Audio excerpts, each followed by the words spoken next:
Okay, welcome to the Droid New podcast after a somewhat long hiatus because of started with the holidays, then the break at school, then the winter storm that we have. But now we're back and a lot has happened. And the big thing, I think, right, is ads again. Ads are what we're going to be talking about today. And, it's when was Highlander? I think Highlander was 80. So it gave me an excuse to dig up this graphic. But, we're largely going to focus on Google and OpenAI today, which will be the last company standing. So, let's jump into things a little bit. So, Gil, great to see you again. But Yeah.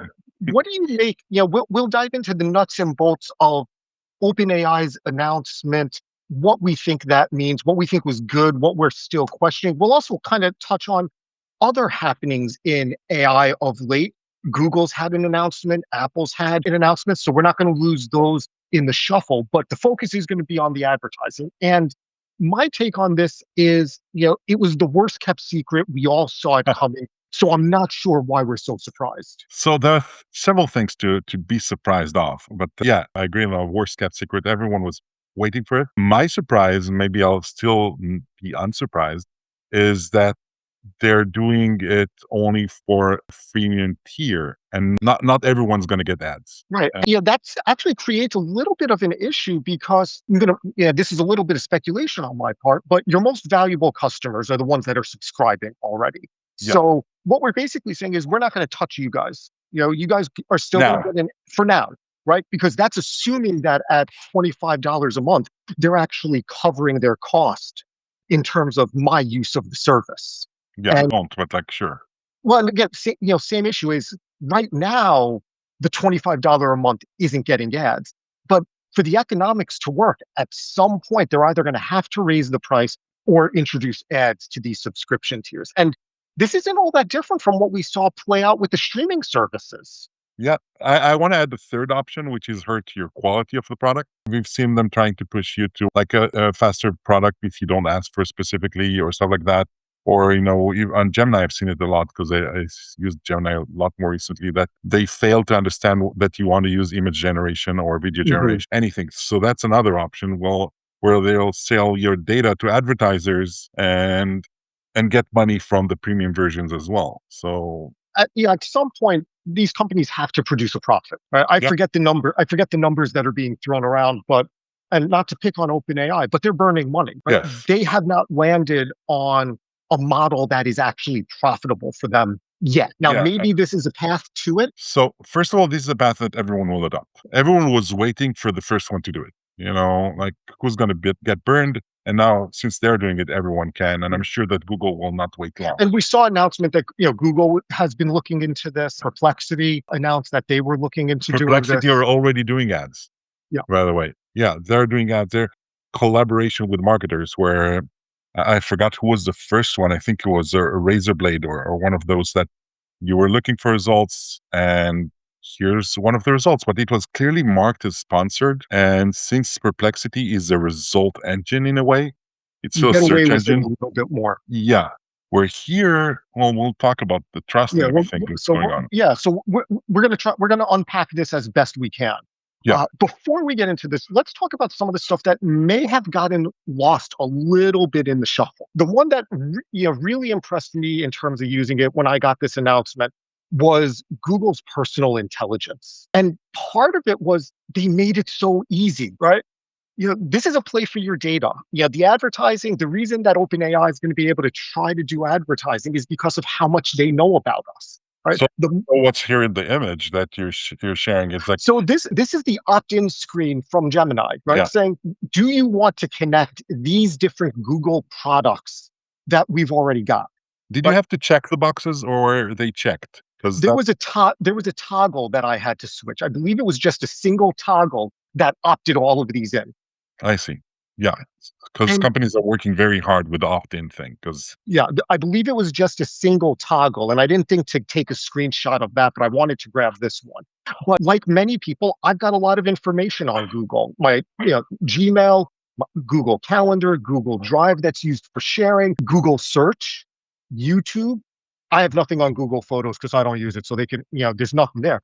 But what amazed me when I did once I opted into these things, because I figured Google already knows everything about me, right? Was it gave me a quick summary saying, based on these connected services, here's what we know about you. Here's kind of the profile that we've now built about you that is going to inform your use of Gemini. By the way, if anyone wants to really disturb themselves here, they can go to takeout.google.com and see, because that's where you can like archive and download to your own computer, like all the data that Google has on you. And you Mhm. just see how many different. So I have 82 services connected to Google. Here you show like four or whatever.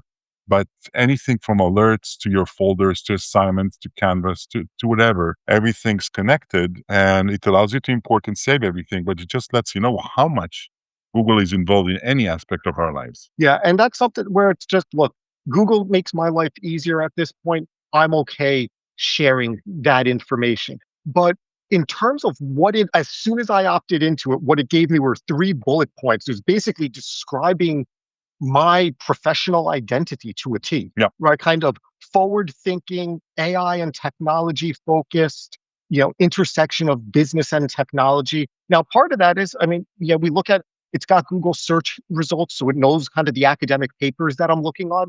It's connected to my YouTube, which is connected to our podcast. So it's got all of that information as well. It's no And surprise. your And my inbox, inbox, right? any correspondence. Yeah. All correspondence, including correspondence with a friend who is an attorney that I've exchanged thoughts around IP and AI with. So it's got all of this correspondence, all of this information. It's no surprise that it's able to build this comprehensive profile about me. It's Yep. not that ChatGPT and other services can't do it. It's that it's already done within Google. So that's So, why, to me, this was a killer play. of course. And so we've been both teaching digital marketing for years and talking about advertising in class.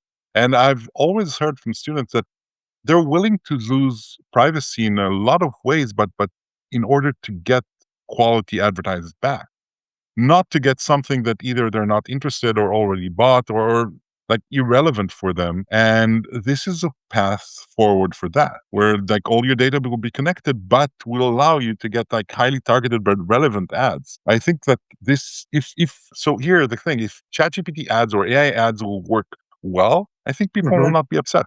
Yeah, and that's the question: is how relevant is it going to be? If you make my life easier, it's okay. I might be interested in that shoebox ad or that flight ad or something like that.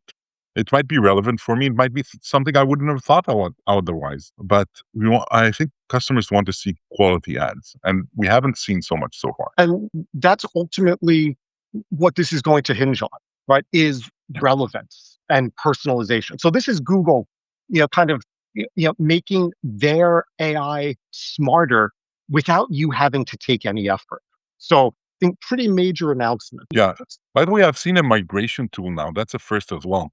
Oh yeah, So for people moving from ChatGPT to Gemini, and they're upset that Gemini doesn't have their history or anything, so now there are migration tools that will help you move from one platform to the other and like moving the memory because this is what they we're want showing now. portability. Yeah. I mean, that's Mhm. brilliant. Like, and I'm surprised. Are those charged services? Actually, the ones I've seen are self-made of people that Okay. were so upset, and like you can use AI to make them in seconds. Because data portability I think is a requirement under GDPR. So, yeah, this may be something that these companies at some point are going to be required to build into their platforms is Yeah. portability of that memory. And we've seen it with phones. If you want to move Yeah, today, if you want to move from iPhone to Android, it's a lot easier than it used to be. In the past, it was deleting your entire life and start. absolutely. So let's talk about this one. So this image, yeah, You want to take kind of why would this we thought this was relevant? yeah. So this is I think it's huge, not just relevant. Like after several misfires with Siri, that Apple seemed not to be able to get a high quality product with their AI agent, and firing and hiring people all over, they decided to sign a contract with Google to allow, in essence, Gemini to be the new Siri. Yeah. And That's huge in many right ways. It's like now, how much of also this is again? talking about there can be only one. Yeah. Well, What did you ask? sorry, I think Gil, I lost you for a minute. Yeah. How much of this is a data play, and how much is this competitive versus collaborative? So for this, I made this small chart in like the next image, talking about all the connections that Google already has with Apple. So Apple's search engine, the default one is already Google's. They have connection with ads. And at the moment, like the data I've seen, like $20 billion a year comes from Google is getting from Apple already. With estimate, like what do I see here? Like I need to validate this number, but talking about the billion a year, it seems like a very small number for having like Gemini and Siri as partners. And again, it goes to the data thing here. And Apple argues that Google will not have access to their data as they don't have access at the point to their ad data. But the question is, okay, you don't have the private data on a third party, but it doesn't mean that Apple or any owner of their first party of the data is not really using it to do something with your information to make you more targetable. It's like instead of like, oh, here's all the demographics, all the information about our customers, we'll just package everything together and match it to your ads. So I don't think it's like a privacy play more than it's all about keeping the power and data within Apple or Google or any of the companies. So yeah, I think like Google and Apple are getting a lot closer than they used to. Right. And I think part of the unknown, at least to me at this point, is am I going to get personal intelligence now through Siri? So I think you would. And like, because Apple have all this data and they just have to put in this data into their Gemini product. I'm Right. sure And they'll get a custom product for them. right, it's So go back to what we got to go back to what the customer wants here. Right. yeah, If I want kind of this uniform experience, I'm going to use Siri on my phone. I want to be able to, I'm probably going to stick with using Gemini if you start connecting these services together.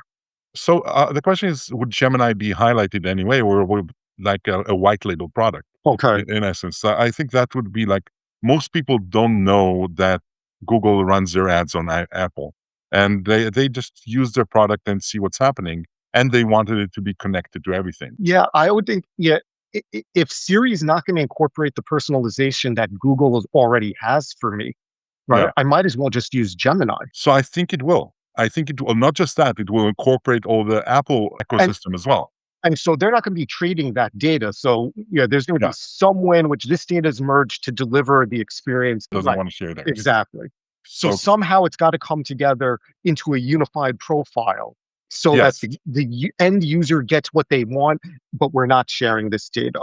Yes. Yeah, and I don't think that's a problem. Like again, I don't know a lot in that field. Like, but it goes back to encryption and all those things. Yeah. There are ways to do like with public and private and all those things.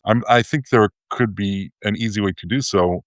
And the benefit is that Apple doesn't have to invest all this money in keeping on developing their AI platforms.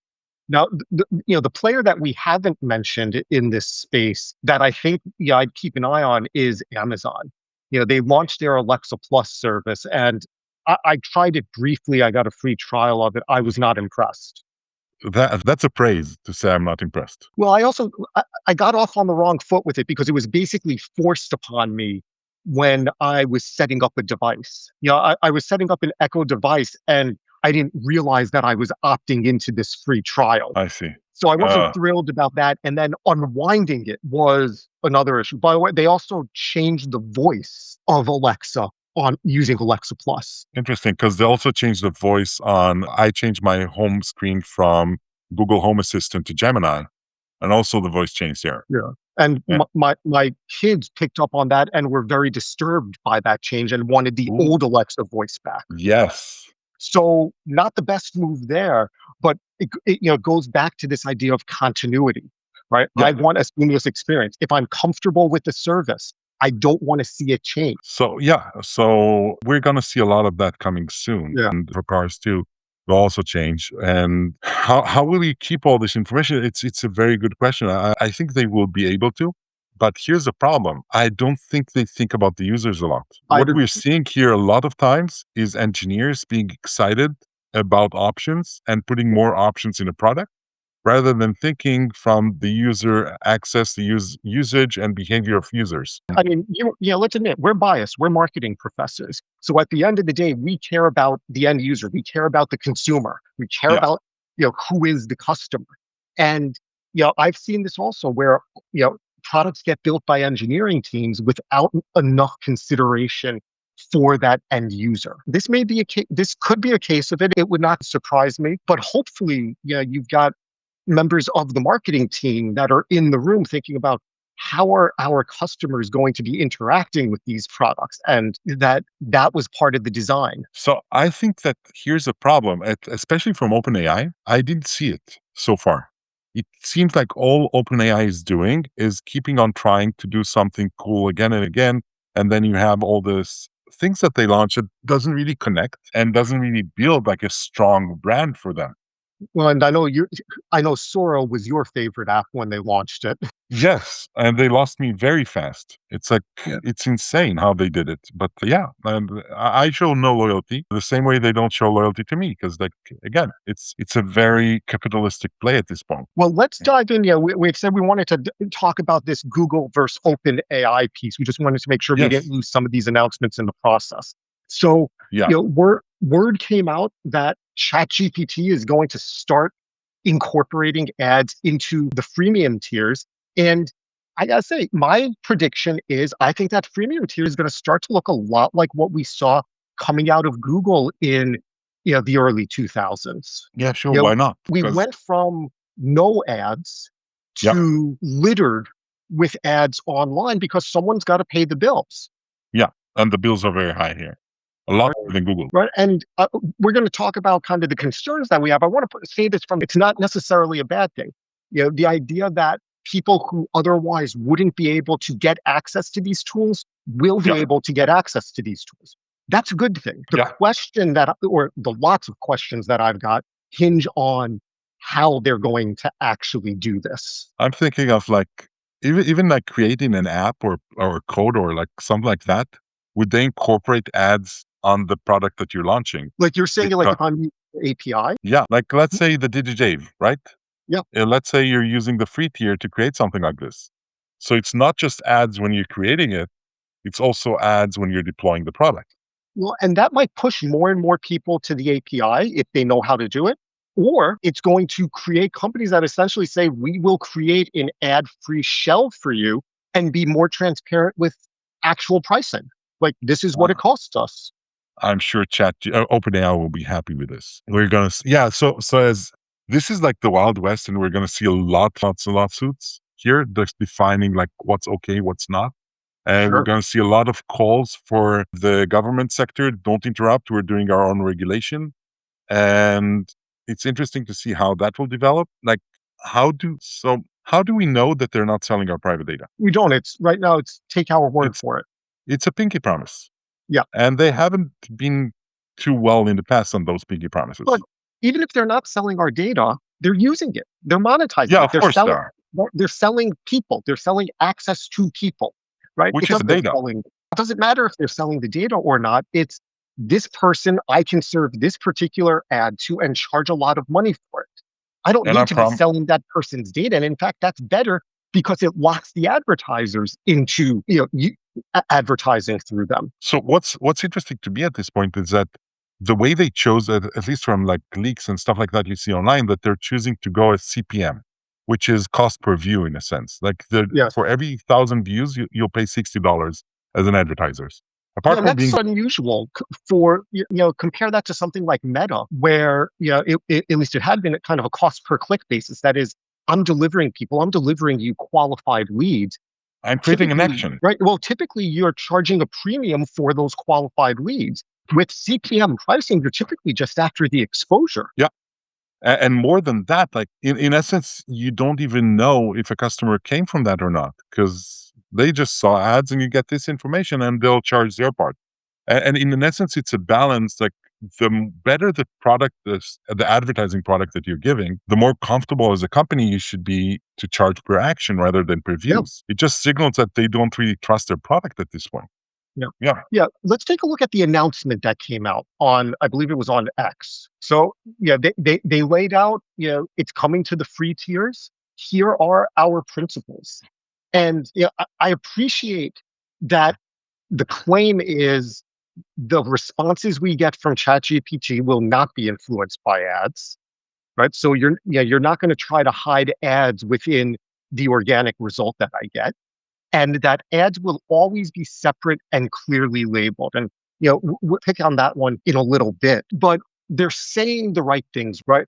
The devil's going to be in the details of how this is ultimately operationalized. Gil, you back with me? Am I in now? Yes, now you are. Yeah. So they have the Go version. I never tried that one. It's the $8 version of ChatGPT, Yeah, I've not and that tried that either. that they started with developing countries and try to like keep people in if they can't afford the fees. Yeah. And I'm pretty sure that's going to go once ads are going to go in, or that's going to be the ad based pricing. Yeah, that would not surprise me. One of the third bullet that they've got on your conversations are private from advertisers.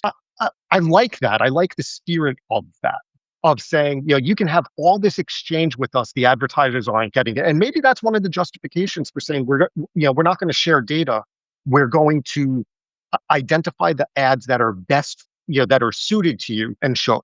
And I'm having an exchange with ChatGPT. I don't want that exchange to be shared with any brand. So, yeah, again, on the surface, these principles make sense. The Yeah, questions are going to be about how they ultimately go about putting this into practice. What quite literally, yeah, and what they look like to us and to the advertiser as well. Like when you going to put on yeah, an ad on chat, how do I target my audience? Like, yeah, should I just the optimal situation that the way I would trust them is if they would say, "Here's give us the product and we'll find the audience. We'll show you the people. We'll make sure we give you all the data, all the information, and we'll sell it for you." But no, once they allow you to do some sort of targeting, then you are using data. Any however you say it, like yeah. yeah, Look, I think OpenAI is going to be in the same kind of position that Google is in terms of being able to target. The more I converse with it, the more information it has about me, the better job it's going to be able to do at serving these ads. And I saw an announcement today that they're going to have a basically like shopping functionality, like a shopping cart, so that you find products and the entire experience is contained within ChatGPT. Well, again, I think now, they have it already. I don't know how much can I trust them of not delivering. The advertisers don't want to see all my conversations. They no, don't. They're not they interested in just that. want results. Yeah. So yeah, sure, conversation privacy. It's like it's a big label, but how would you do it? What are advertisers gonna know about me? And that's what And we like don't know the details of quite yet. no.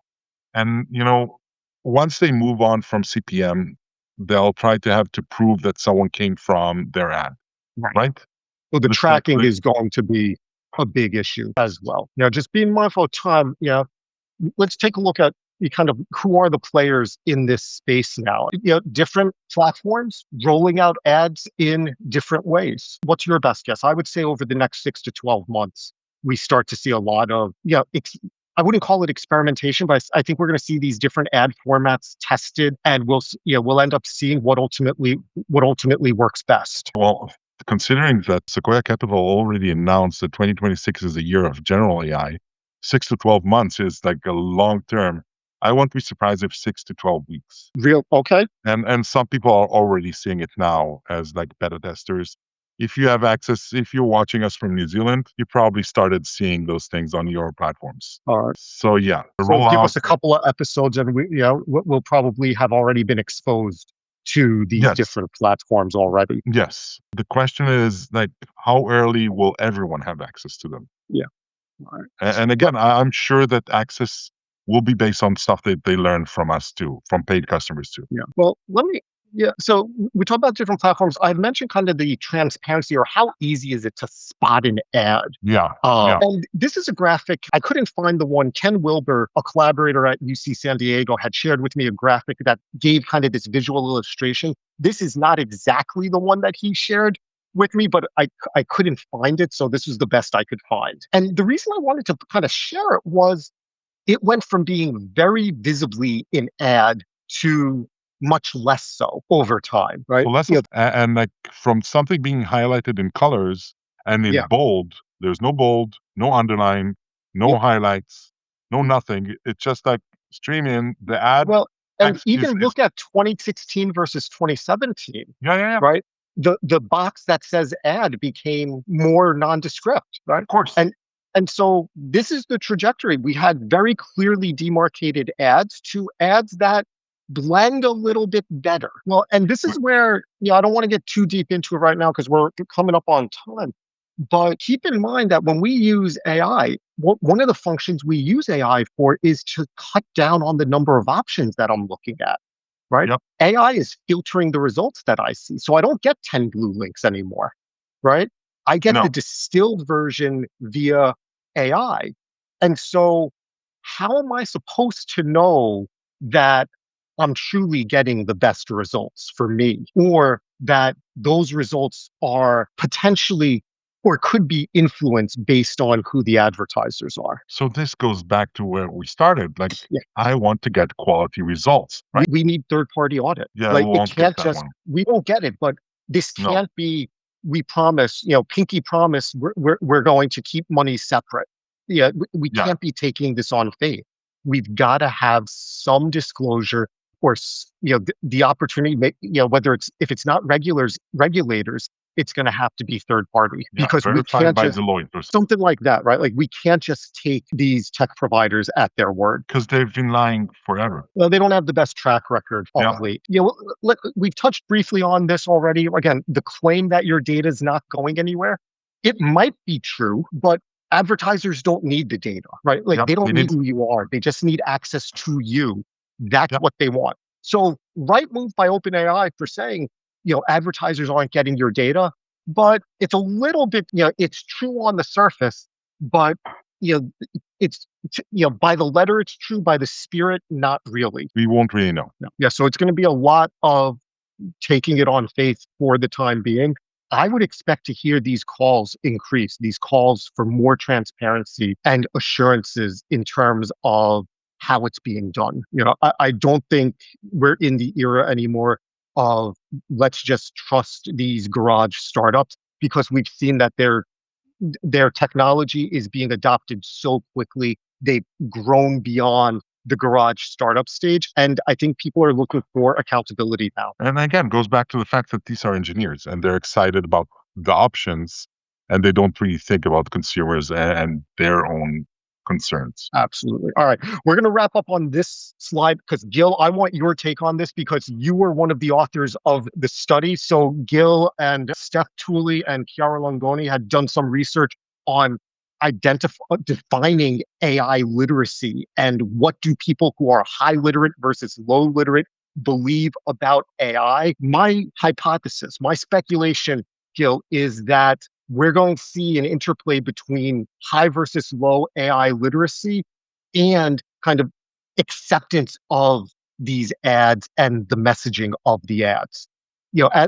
What's your take based on the work that you guys have done? So what we showed was that people with lower AI literacy, meaning that understand less how this works, like what is this all black box, and have much more trust and are much more open and willing to adopt AI platforms or having those AI platforms used on them, like the advertising versions. And I think that in my vision, and again, I didn't ask Chiara or Stephanie on this, but this is my view on this. I think they're going to trust the results more. That'd be my They're going to, guess. yeah. And to interject here, we have this moderating effect that the lower literacy people are those usually that don't pay for those platforms. And I wasn't sure if you guys had any kind of specific insight into that. That's what I would have thought. No, we didn't check this too much, but yeah, Okay. because we didn't check we didn't test their access. We did test access to platforms, but we didn't do this. Like we showed that lower AI literacy people were actually using AI platforms more. Okay. So they're going to use these platforms more. They're going to trust the results they're going to get from more. They're going to trust the ads more. Again, this is all like me speculating and not Yeah, like and results I would that suddenly. imagine, again, like professionals that are using AI services are running it through their budgets. So they're not going to get served the ads, Yeah.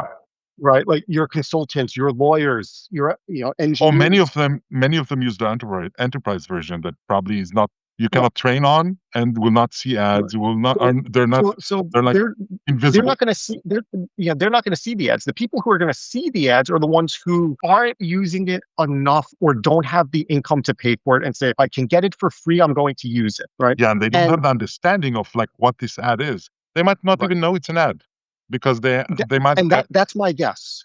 That's yeah. what I think is going to happen. That your So actually, lower, part of our AI literacy measure, at least the first one, looks into understanding those things. That is this an ad? Is this not an ad?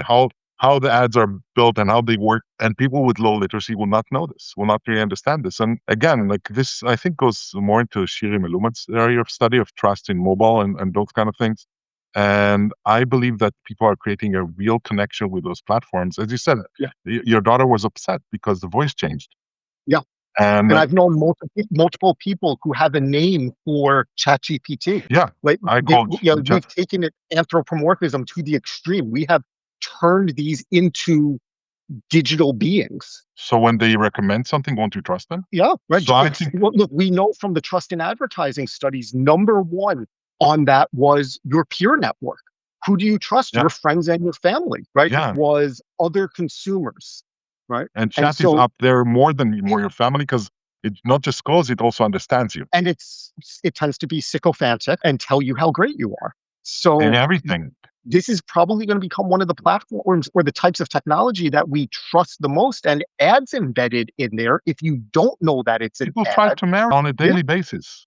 So if you don't know what's going on, you're more susceptible to manipulation. And we're talking potential scams, that are being run through advertising. Already. It could be Mhm. misinformation that's coming through, but it could also be, products and services that you really don't need. So now the question becomes, how rigorous is ChatGPT and how discerning is OpenAI in terms of who they allow to be advertisers on their platforms? See the Mhm. response already. It's not our, like Facebook said, it's not our Facebook, responsibility, I believe, the content yeah, that people are posting. well, that's the Section 230 argument, right? But Yeah, there's some numbers have come out recently that I think scams make up a non-trivial amount of their revenue on of Facebook course. ads, Yeah. right? No surprise there, but does OpenAI want that responsibility? Oh, they don't want any responsibility. They just want the money. But if they're saying, trust us, right? If Yes. they're saying, we're going to put in these ads and you're accepting ads from some unsavory actors, you're exposing yourself. And again, who are we exposing? People with lower income, probably because they're not Yep. paying for That's that, my guess. and are more susceptible, who shouldn't be buying stuff anyway. And younger, Yeah, probably. Yeah, right? Because we're talking minors have access. So, big problem. And anyway, it's like right, advertising. yeah, this is what I say is, look, giving people access to these tools, that's a good thing, full stop. But we have to know how this is going to be done.